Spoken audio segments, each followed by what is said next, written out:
Hello everybody, I want to show you a little trick I figured out here. I'm changing the accessory drive belt on my 2011 Fusion. It has the 2.5 liter non-hybrid 4-cylinder, and I've got the old belt off and that's the new belt. I was trying to get it on, and one of the YouTube videos I was watching to just sort of see if there are any other tricks that I needed to learn before I tried this job.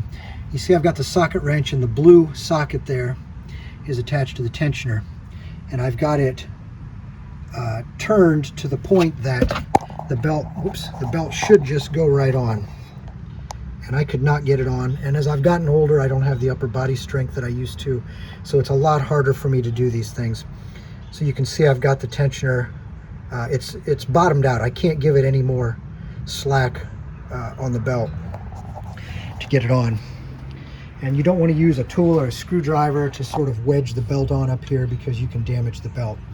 So what I did, this top idler is held on with two bolts, one right here and one right here. You can see this one's most of the way out.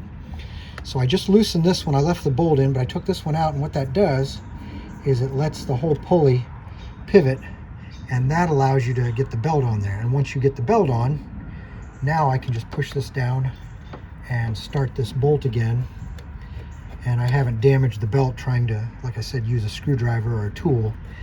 You don't want to do that because you can really damage it. And now all I have to do is get these bolts back in.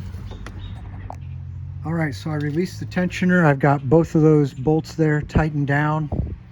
Everything looks good. It was really squeaky before, so let's give it a start up.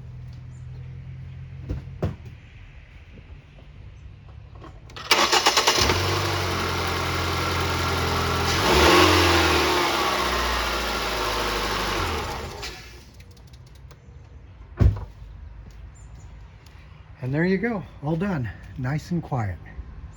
And while you have the belt off, it's always a good time to check all of the pulleys and idlers, see if there's any squeaking, or if the bearings are worn. You can tell because the pulleys will be real wobbly.